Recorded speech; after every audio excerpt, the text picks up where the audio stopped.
Pilipinas. Early morning or is it afternoon na ba? Afternoon yun, afternoon. Ay, good afternoon pala tayo. Nasa Pilipinas pala Afternoon na tayo. Philippine time. Okay, first question. Wait lang sis. Wait lang, nag-reconnect yung Ma'am Cristel, of course, of Larinas, Philippines. Can you introduce, of course, our Data lang. king and queens here. Little princess. Oh, yes. And, yes. Okay. Alright, for those who doesn't know, Kara, she's Princess Kara Aishlin. She is the Little Miss Universe Supermodel 2022, and this is Hans, the Mr. Universal World 2022 Super Grand Prix, which is also held in Dubai, and our Miss Universal World Grand Prix from also from the same event, which is a pageant in Dubai. And of course, little Regina here, she is actually the Little Miss Universe Little Butterfly. They have that, it's for the kids, special awards. Kira, so how's the experience? How was the experience in Dubai? It was good. It was fun because I made a lot of new friends from a lot of different countries. Some I've met on Thailand, like Malaysia. I met them on Thailand on Junior Idol Day. Doon po sa category ni Kira, ilan kayo naglaban-laban doon? There's a lot of little miss. I can keep track, but Actually, most of the numbers of the candidate was in the Little Miss. I think there were 16 sa Little Miss in total. Sila yung pinakamarami. And of course, we have Mr. Universe Worldwide. So, kumusta ang experience mo doon? Actually, sobrang great yung experience. Sobrang saya sa Dubai. Actually, parang Pilipinas din siya kasi first time ko sa Dubai and yung pinagkaiba lang nila sobrang dry heat doon. Like kapag lumalabas, hindi ka pagpapawisan. Dito kasi pag lumabas ka, naglalapot tayo kaya napapawisan tayo. Pero sobrang ganda. I mean, yung buong experience, yung pinaka-favorite ko yung desert doon. Saan mo ba kayo in Dubai particularly nakastay doon? We stayed in Al-Hapur Polo Resort, which is I believe it's a little further than everything else, about 30 minutes from Jumeirah. So, kumusta naman yung experience Miss Universal Worldwide? World, Kumusta yung mga Miss Universal World. Kumusta yung mga tour ninyo, yung mga travel in Dubai? Well, it was fun kasi since it's my first time in Dubai, it was a roller coaster ride. Of course, it was very challenging, but we enjoyed every tour, every experience, every activity of the pageant. Kay Mr. Universal World, it was your second pageant in the international arena, right? How do you compare that first pageant of yours to eventually this recently concluded pageant? Actually, siyempre, kinabahan pa rin naman ako dito, lalong-lalo na yung mga kalaban natin sa hindi rin biro. Pero, so far na-enjoy ko kasi ang sayang makakilala ng mga bagong mga tao and from different countries. Though, syempre, may mga language barrier and hindi naman talaga lahat sila like fluent nag-i-English. Pero alam mo yon, iba pa rin yung connection nung bawat tao doon. Lalo-lalo na pag sabay-sabay yung ginagawa yung mga activities. Ayun, nagiging close kayo kasi parehas kayo yung ginagawa. So, ayun, nakapag-share kami ng yung mga kung ano meron sa kanya-kanyang countries na. Ayun. And of course, kay Miss Universal World Grand Prix, right? Tapos, this was your first pageant in the international naman, right? So, how was it? Well, for me, it was a mix of all the emotions, of course, because it's my first time in Dubai, it's my first time to represent the Philippines, so it was a lot of pressure knowing that there's also a lot of competitors.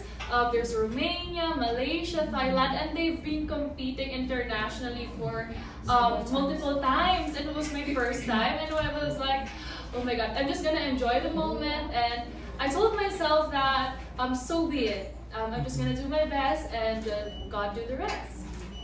And yung napanalunan nyo as Grand Prix, is that already the highest, title or placement doon sa sa pageant, sa overall? Okay. with that, kasi this is like 7 categories. So per category meron siyang tinatawag na winner sa per category. And then the overall, that's what they call the Grand Prix. The Grand Prix, Super Grand Prix. Yun yung overall. Mm. So she is a winner in her category. Based dun sa categories nila. Yes.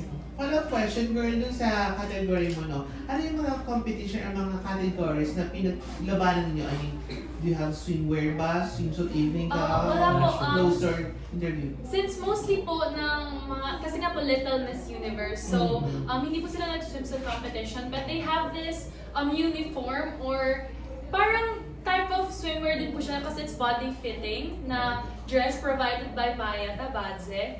It's like a uniform body hugging dress. It's a violet body hugging dress and it's part of the competition, and there's also the ethno wear, the national costume, and the evening gown. And of course, the interview Oh for yeah. 28. Alright. Okay, ako na. Well, welcome back and welcome home and congratulations for winning the crown. So my first question is to Mr. Universal World. Yeah. So how's the feeling na you're wearing that crown now? Sobrang overwhelming, as in, grabe. Una pa lang, before pa akong lumipad sa papuntang Dubai, sabi ko, pinagpipray ko lagi na sana ma-enjoy ko lang siya. I mean, gagawin ko yung best ko to represent the country kasi it's my lahat. Parang, alam mo yun, mixed emotion eh. Kasi pag nandun ka na, kailangan ka pa rin eh. Parang dapat pagsabayin mo yung ine-enjoy mo siya ay nakikipaglaban ka. Kasi kapag masyado kang nag-focus lang na nakikipaglaban ka kasi hindi mo siya na-enjoy, makaka-apekto siya sa'yo. And makikita rin nila na kinakabahan ka and all. Pero ayun, so far na-enjoy ko siya and ayun, sobrang proud ako ngayon na naiuwi ko yung corona dito sa Pilipinas. Now, another follow-up question. So, what was your preparation for this pageant? Preparations. So, sobrang dami ko rin kasi mga insecurities sa katawan and dami kong dapat i-improve sa sarili ko. So, nag-training ako ng walk ko, pageant walk, by KF, nag-training ako sa KF, kila Tito Rodin, kila Coach Felix, ayan. Tapos ilang beses din ako nagpunta sa gym, like every other day ako nag-gym para syempre maging presentable yung body ko lang kasi hindi din ganun ako. Hindi din ganun kaganda yung katawan ko, pero ayun, pinilit ko talaga siyang i-improve para at least makalaban tayo ng maganda sa. And ayun nga, how was your experience here in Larenas, Philippines? My experience here, okay siya kasi si Mami naman yung laging inalagaan kami ni Mami, and kapag may mga kailangan, siya yung nag-aasikaso ng mga documents namin. As in, literal na mami. Mami talaga, like, Mami, lagi kami may mga moment gano'n. Oh, yun. Ayan. Kay Shana naman, Shana, di ba, you joined the national pageant, which is the Miss World Philippines. So, how will you compare it from the national going to international, and of course, you bring home the crown? Well, of course po, the number one difference is the barriers because most of the other countries are having a hard time to speak in English, so language barrier, and of course, we tackled that through time kasi po nung una actually nagkakahiyaan kami, like yung category namin, we were not talking to each other because we don't know who we'll talk to first. As a friendly person, I just approached them the second day because I was also shy at the first day, but I found them they're very friendly too. They're just shy at first. So the difference between the two is not much. It's still a competition. Everyone was competitive but still friendly. There's still the sisterhood and everything. I think it's the language barrier lang po yung naging difference. Another question kay naman tayo, kay kay Mrs. Cristel, ayan, ang ating National Director and the founder of Larenas Filipinas. So, kumusta naman ang mga alaga mo? Well, just like I said, here in Larenas, Filipinas, we're like family. They have a mommy in me. Yes, we have talak moments also. So it's like, they're like my kids. You know, if I see there's something wrong, they'll hear from me. If they did something wrong, well, and then I praise them. Ganun lang din naman kami. So, being a national director with this group, it's not, hindi ko naramdaman yung pagiging national director. Naramdaman ko sa kanila is bilang nanay. Ay, yung sumusunod sila sa akin, yung tipong hating gabi na, Mi, ano susuot ko? Mi, ikaw muna, lalaki nyo na, yung mga ganun. Pero, in a way, yun nga, tulad ng sinabi ko, we're family here. Dumating kami sa point na meron kami talagang may mga, like a family, meron mga hitwaan and something. But as a family also, at the end of the day, we are intact. Yun. We are in one. Oo, ganun kami. And last question na kay Baby Kara. Ayan, so Baby Kara, you've been, I think twice na sa Dubai Yes, na yes. nag-compete. Yes. And you won the grand winner. And my question is, ano yung pagkakaiba nung dati sa ngayon? Well, ate po, onti pa lang po yung mga candidates. So, I was like less nervous because mas madami po yung mga adults kesa po sa Little Miss. During that time, yes. Yes. And ngayon po, mas madami na po yung mga kalaban ko kaysa po sa mga adults. Kasi Little Miss Universe. So, ang dami po akong naging kalaban. Mas And pressure. So, mas pressure. Yes. And, sorry. Ang dami pong mga magaganda at mga po dun, magagaling po sila. So, medyo na-pressure po ako. But at the end of the day, I was relaxed because I know that, you know. And ayun, how was your feeling nung suot mo na yung national costume? Kasi ang daming, nag-trending talaga yung national costume mo. And then, ang daming mga positive comments na ang ganda-ganda mo daw. And ayun na yung pinakamagandang national costume na so far na nakita ng ating mga Pinoy fans at also pageant fans. Kasi recently, ang ating mga pageant fans na disappoint. Basta di ko na i-mention. Well, naging happy naman po ako and it boosts my confidence po sa me walking my national costume because I have been seeing a lot of positive comments of my national costume and I was so happy that people love my walk and my national costume and how I represent it. Alright, congratulations. Question lang kay Madam Cristel. Ano yung takeaway mo dito sa sa edition na to na you can make use moving forward?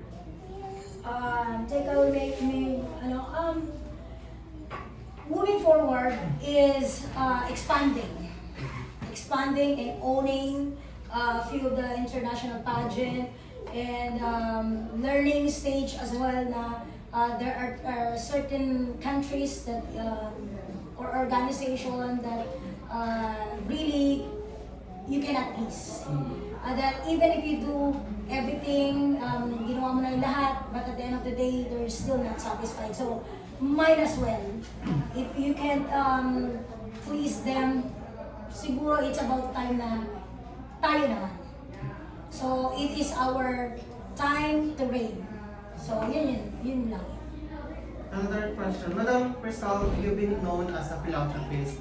So, just in case na magkaroon na ng activities or outreach program, will these queens and kings will be included on your outreach program? Definitely. They will be the new face of Larenas Filipinas organization, which Larenas Filipinas organization caters a lot of those charity events that I used to have without the name.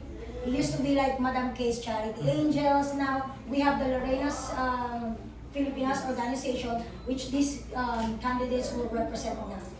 Wow. So from now on, we have the Larenas Filipinas They will organization. take part. They will, yes. Wow. All of them actually, not just this group, but also the group from Thailand, from those who are competing in Thailand, Malaysia, Taiwan, which is all coming this year. As a national director, competing Team Philippines kayo, pumunta doon, naramdaman niyo ba yung pressure na you're wearing Philippine sash? And naramdaman din niyo ba na medyo yung mga other co-candidates ninyo na medyo natitreten sa as Team Philippines? Naramdaman niyo yung pressure or of course? Yes, actually, pressured kami kasi arrival pa lang. Kami na kaagad ang inaabangan. So, of course, hindi magpapatalo ang Larenas Pilipinas. Dumating ang team ko na naka-luxury tourist bus. Wow. Diba?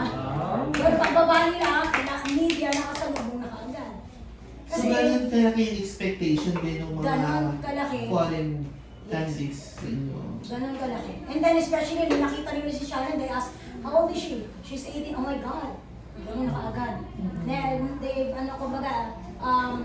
what they know na Filipino are, short, dark skin, and everything. Tapos pagdating, biglang mga powerhouse yung dumating. Yes. So, kumusta yung yung feeling as a national director na almost ata na yung candidates makakuha ng titles? Siyempre proud. That night I cried. They know that I cried. In the beginning, sila lahat pressured sa akin. You have to do this, you have to do this. Gusto niyo umuwi ng corona, you have to do this, and follow that. I am like, sabi ko nga I'm not just a national director, but a nanay. They experienced me talaking. Mga talak-talak dyan and everything. But in a way, katulad ng sinabi ko, pag maganda ang performance, I praise them. Talagang may ganun moment kami. Pag may pagkakamali, and then of course, meron kami mga moment din. So, the moment I've heard na, yun nga, tinawag yung mga pangalan nila, the moment, actually, nung before tawagan ng mga pangalan, mga especially na tinatawag ko ng special awards, as a national director and one of the jury, nakaganyan ako. Pagtawag ng isang name na, puro mga special award, puro Pilipino tinatawag, Stage mother. nakaganyan na ako. Nung tinawag na yung mga per category winner, ay of course, nakaganyan na ako. Umitingin na ako, ay, picture niya. Ganun na, nung tinawag na yung mga super grand, of course, naiyak na ako. So, I guess, itong Team Philippines natin na nagdala mo, ito yung parang masabi ba natin na grand winner na group? Tama ba? Yes. Kasi may pinamaraming titles, Yes. no? Congratulations, madam. Thank you. Oh my God. Madam, gusto ko lang magtanong, dun sa na-mention mo kaya, I just want to pick up from when you mentioned that we are going to reign. Yes.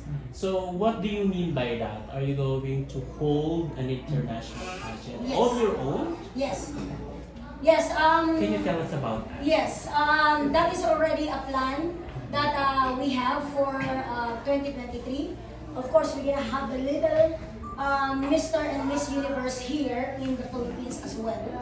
And I just had that registered, and it's under the patent name is under my name or Larenas Pilipinas name. So, you mean you own na the organization, the title of Mr. and Miss Little Miss Universe 2022 doon sa Dubai? So, isa yun na yung title, yung This title patent. is mine. So, yung tatanungin. This title is mine now because I have it registered with legal documents. legal document. Yes, the lawyer signs it, and of course the International Patent Organization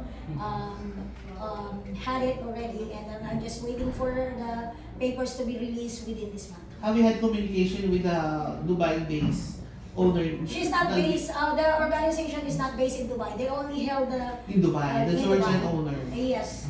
So, you have communication with her. Yes. So, ano yung napag-usapan po ninyo doon sa... She's not happy about it, but what can I do? I cannot please everyone. I go on forward and I do what is. You will definitely be receiving some bashes later on, something like disagreement of the action that you've taken. I'm ready for that. You know, you guys know me from the beginning. They can always bash me, but I always come forward with a bang. Kasi nasa I have yung papers. I mean, So all even though ours. if they bash me or people will say, why do you do that? Why do you disrespect? No, it's not about disrespecting. I'm doing legally and documented. Why did you thought of doing that? Of Because- taking all the patent under Larenas? Because I want to do better. I want to do better. what do you mean better? I mean, kamusta ba yung naging experience sa Dubai? So, doon sa experience sa Dubai, parang may nakita ka na may i-improve pa. Just like the other pageant naman, you cannot, it's not, there's no perfect pageant. Diba? There's no perfect pageant, so what we're gonna do is, we're just gonna improve. Okay, so we are going to expect then for next year's pageant here in the Philippines, international. Siguro, my question is, first muna is congratulations sa lahat. Kayong lahat na winners, and syempre kay Miss Crystal as the organizer. Ano yung plans mo for your winners that would help also Lorena sa mga future events? Okay. First thing is today, as you can see, there's things happening outside. That's their first thing, which is a photo shoot for their Christmas billboard. That's the first thing. And then, of course, she's gonna have lined up of hosting gigs in a year, and also international guesting for both of them, especially Hans as a grand winner. They will be also performing in some international fashion week. So those are the things that are we're looking forward for them.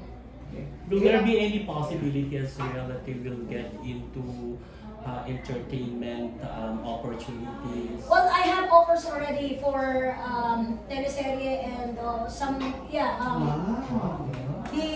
like maybe small roles for now, but eventually, when people see how good they are, then it will go further.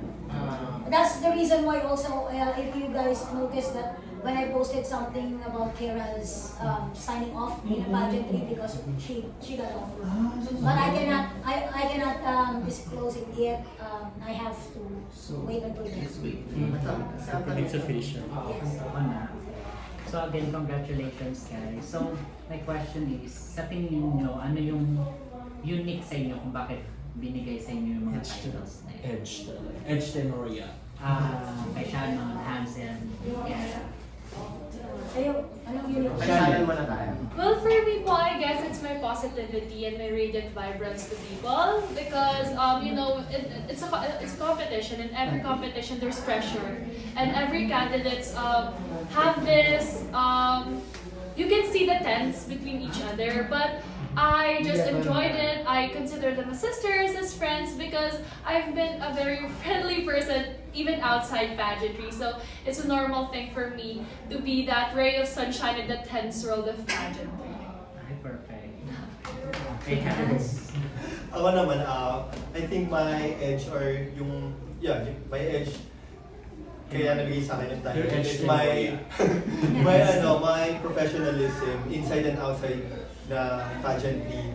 Because, diba, I'm a doctor of dental medicine, so I'm really... Cleaning lang ba?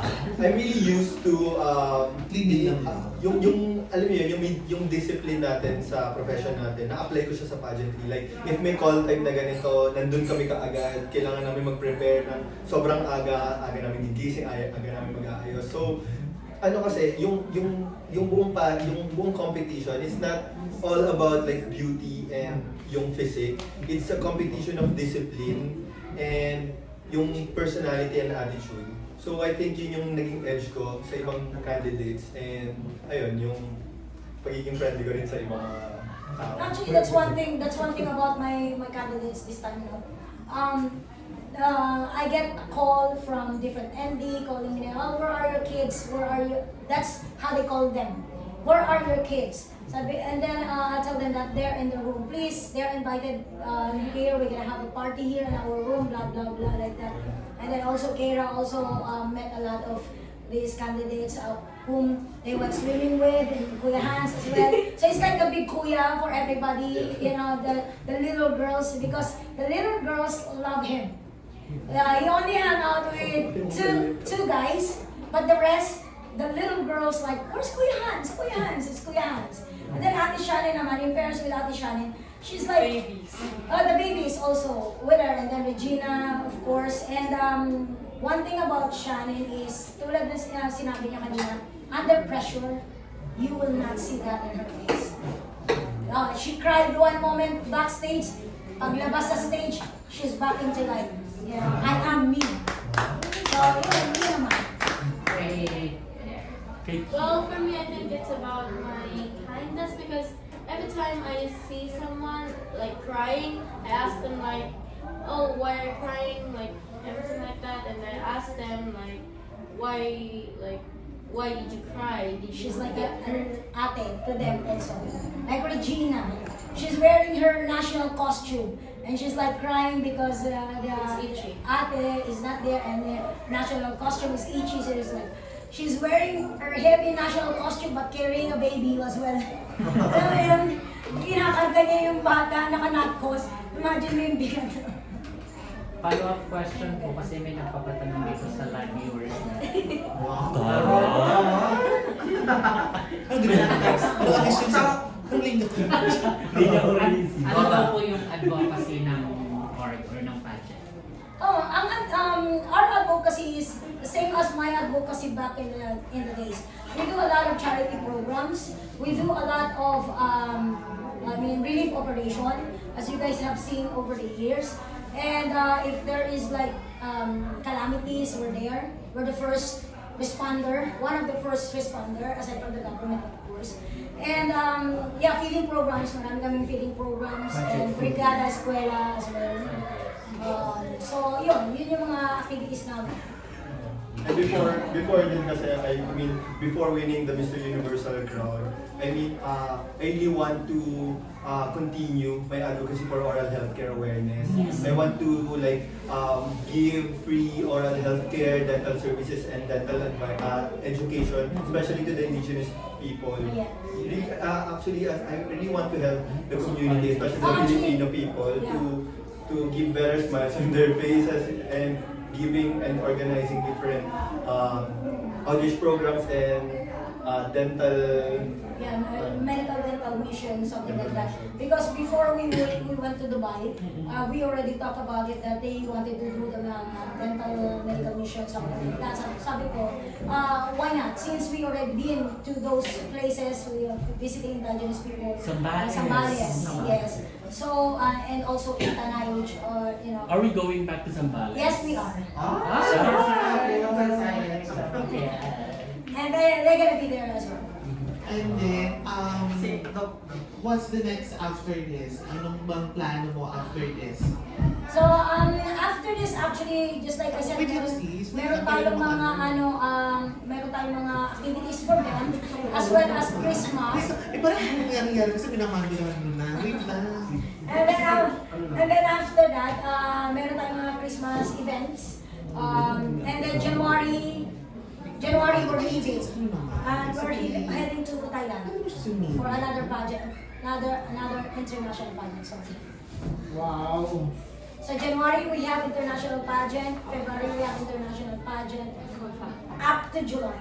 Everything will happen here in the Pwede Philippines. ba kasi hindi No. combine? No. Parang ako yung naano. Well, this is just a question for Akira and Shannon. So, when you went to the international, when you competed to the international pageant, it was actually in the middle of your academic formation, right? Yes. So, how did you handle those? Let's start off with Kira.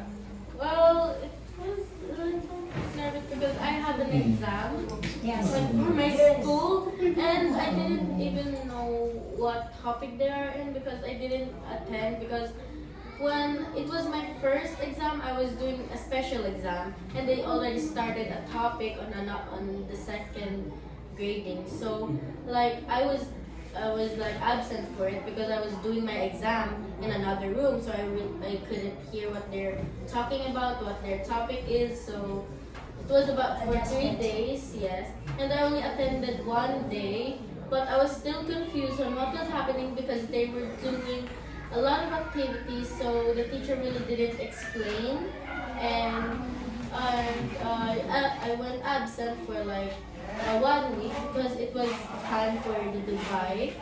So I absent, and now I have an exam I have to attend, and now I have to review. Actually, it's from the beginning of this school year, I already talked to the school administration, which they gave Karen a special Arrangement. arrangement until this Dubai pageant, because this is what they do. They just send me all these academic the topics that she needs to review, and then after that, she took the exam while the other kids is in school because they have face-to-face na. And then after 1 week of being in school, taking that exam, so she needs to take off again for this event. And during their second grading, she was actually competing during that time. It was their the finals. That was the final nights. And so after that, when we arrived, they gave me again another topics or things that she needs to learn. And then Monday, she's back to school. Yes, but I'm still a bit confused. Well, on module I was having a tutor, but then my mom couldn't find the tutor, so I was like asking my brothers for help, but they were busy with their works and their schools too. So you're doing it yourself. She's doing it on her own. Yes. Well, for me, if everyone knows, I study at UP Diliman. That's right. So I'm a first-year college student, so this was all a bit shaky at first, but I was really nervous. But when it was near the Dubai, when we were about to fly out, it was our reading break. She was taking Luckily, before we fly to Dubai was our midterms examination. So I was so happy that after that, the week we are in Dubai, it's our reading break. We call it the reading break. It's like a sem break in high school. So I was feeling that it was a sign that it is for me because I don't want to, I was prioritizing my studies back then, since then, before pageantry and all, it was all study. So I don't want to let go of it. So I made sure to finish every school agenda first before I venture to my pageant journey. But luckily, I was about to file a leave of absence in college, but thankfully it was a reading break, so I didn't have to. So I think everything just aligned according to my perspective. So I just felt lucky about it. And now we're back, and we just got back from school yesterday actually, because November 3, yeah. And I was just feeling so lucky about it because the timing is just so perfect. That's great. Aside from the crowns, what were the prizes you Received. were Actually, ako personally, I still don't know, because way back in 2020, there are cash prize, special gifts, and of course, such in a crown, and of course, there are titles and free accommodation, all the other things. But this time, because of some unfortunate events, we did not know what's they're gonna get, but it will be announced as mentioned by the owner. Ayan. Siguro ang question ko for Kiera, for Hans, and for Shannon. Aside from those winners ng Larenas nung June sa Thailand, you are the second batch of winners produced by Larenas. What will be your role in helping those new kids or winners of Larena ng local that are going national by January? What will be your role in helping them to also achieve international title? Yeah. Well, for me, my role would be inspiring, because I would inspire them to never be insecure, and I want them to have a lot of confidence, and I want to boost that confidence all the way up so they can be inspired like me and be like confident like me. Ako naman, gusto kong yung mga susunod sa akin, syempre, tutulungan ko sila dun sa bagay na kinabahan ako before akong lumipad. Like yung walk, kasi ngayon dahil sa mga trainings, sobrang na-master ko na yung walk ko. Gusto kong i-share sa kanila yung mga techniques, and syempre yung personality development, kung paano makisama din sa mga ibang tao. Ayun. Yun yung mga ituturo ko sa kanila. And yun, pwede program din sa gym, and all, tsaka yung diet. Ayun, pwede silang turuan. Ayun. Well, for me, I will of course share my strengths, which is Q&A, talking to people, and And lastly, their mental stability. It's very important in every pageant that you have that mental stability, because no matter how good you walk, no matter how good your costumes are, no matter how perfect your OOTDs are, if your mental stability is shaky, you will easily be swayed by any circumstances or problems or situations in that said pageant. So they need to be prepared mentally in order to be ready to conquer the international stage. Thank you. I have a question for Hans. Hans, you are a Love Yourself ambassador, I believe. What experience from Love Yourself that you have gained that were applicable to you in your pageant journey in Dubai? I was an ambassador for Love Yourself since I think 2016 or 17, and my experience to them during that years, we are always like promoting HIV awareness to people, like that advocacy, and together with Catriona and Pia. So I think nakatulong din yung mga shoot din nila, yung kasi nagkaroon kasi ng Hot Doctors of Pinas. So kumuha sila ng mga different doctors dito sa Philippines na ibang field, like may dentists, may physicians, ganyan. So ayun, nag-photoshoot din kami palagi, and ayun, nagamit ko siya sa, doon din nagsimula kasi yung pagiging content creator ko sa social media. So yung experience na yun, hindi ko doon nag-start na mag-grow din yung engagement ko sa social media na nakatulong din sa akin para improve yung personality. Yes, question as well for Dr. Hans. Hans, you are practicing dentistry, right? And how does this title affect your profession as a dentist and of course your business at the same time? Nung una, honestly, sobrang hirap. Kasi yung competition namin sa Dubai, 10 days yon. So meaning, 10 days ako mawawala sa clinic. 10 days na hindi ako makapag-cleaning pasta muna. And yung mga ngipin ng mga pasyente ko, hinanap na nila ako lahat. Kaya nung pagbalik ko sa galing Dubai, sobrang daming nakaka-appoint. I mean, kahapon, sobrang dami kong patients, and mamaya after nito, punta ako sa clinic ko, and may mga nakaka-appoint na patients sa clinic. Sobrang hectic yung schedule. And Monday, I'm also an officer of Rizal Dental Chapter. So, yun, may meeting kami sa Monday, may organize ng different outreach programs and mga dental missions. So, medyo busy yung dun sa side ng profession ko na din. And busy din ngayon, may photoshoot for billboard. Ang daming responsibilities, sobrang dagdagan yung mga responsibilities ko. But every time siguro na may activities ang Larry, saan dito kayo to help, no? Yes. Moving forward as well, Dr. Hans, do you think that this title will also help your business to somehow boost more clients? I think, yes, makakatulong siya kasi mas tataas yung engagement ko, mas makikilala ako dito sa Philippines dahil dito sa crown and title ko. Pero gusto ko kasi ihiwalay yung profession ko dito sa pagiging title holder ko. Gusto ko ihiwalay yung business side dito sa pagiging king ko. Last question na kay Shannon. Shannon, what's the next offer this week?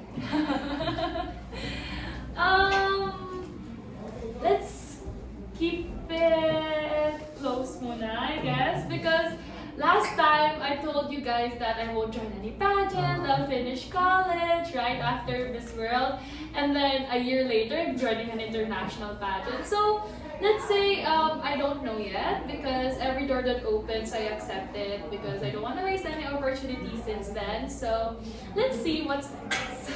And masticate the title. Yes. Ano na lang siya, last na lang for the organization. You have now the Junior World Idol, you have the Mr. Miss Universe. What's next? Ano pa yung future plans in terms of organizing pageants in the Philippines? Well, I'm gonna have an upcoming, my very own Larenas Filipinas, which is also located ladies from 18 to 26 years old, which will be competing internationally. And I have different international pageant already. And I was announced recently as a national director. And then aside from that, I have one of the biggest challenge that I have accepted is the hosting the Mrs. Earth International, which will be held here in the Philippines in July. Next year, In 2023. how many contestants? So far, they have 36. So that's the biggest challenge I'm going to be You will be facing. the host organization. Yes. So I guess you would be rolling the red carpet for the candidates Yes. and to let them experience the beauty of the Philippines. Yes. And that's going to be the biggest challenge, just like I said, but I'm going to make it. I mean, I cannot say perfect, but close to perfection. Congratulations, Larinas, and best of luck sa lahat ng mga endeavors. Thank you so much. Thank you. Any invitations or message you would like? No, last message of 10 siguro, lahat na. Kung ano pwede nila. Kiara. Well, I would like to thank you for all the media family that was here. And I love you guys so much for supporting us. And thank you for my supporters and my followers for supporting me non-stop in my long journey, especially my mom, my dad, and my whole family. And for me, I would like to thank all my friends, my family, all my supporters for their unending love and support sa akin. Grabe, as in, ramdam na ramdam ko yung support niyo sa lahat ng mga comments niyo, sa mga posts ko. And ayun, sana pagpatuloy niyo pa rin akong suportahan. And ayun, maraming salamat ulit. Mabuhay yung Pilipinas. Yeah, of course, thank you to you guys for spending time with us today. Thank you to all your viewers. Thank you to all the Filipino pageant supporters. Of course, I want to thank my friends for being my backbone, my family for the never-ending love and support, and of course, my very understanding professors. Thank you very much too. And of course, Larenas Filipinas, Mommy Cristel, it wouldn't be possible for us to compete internationally if it wasn't for her. Simon Andres, my black team, Simon Andres, Mark De Pedro, and Pads. Super, I wouldn't be able to glam myself up and bring such perfect OOTDs if it wasn't for them. And lastly, I want to thank God for guiding us, for having a safe flight, for bringing us back home safe, cool, and alive. And of course, lastly, I just want to tell you guys to never stop supporting us, and I hope you guys will still follow us on our next journey. Let's see what's next for us. Thank you. Yeah, and yes, thank you so much first to you guys who never fail to support us. Your love, your support is always there, even if we're not here. The moment we left, the moment we came back, nandiyan kayo. So thank you so much, guys. And of course, just the family, of course, who supports us as well as their families. I would like to thank everybody also, especially our glam team, Ryan, Chris Hologo, Audience Ecosana, the trainer, Coach Jeff, and Paco, and Simon Andres for being there with us as well. I mean, sobra thank you sa lahat ng supporters and of course our sponsors. Thank you so much, and you know who you guys are. We just don't want us to mention you, but thank you so much for supporting us all day long.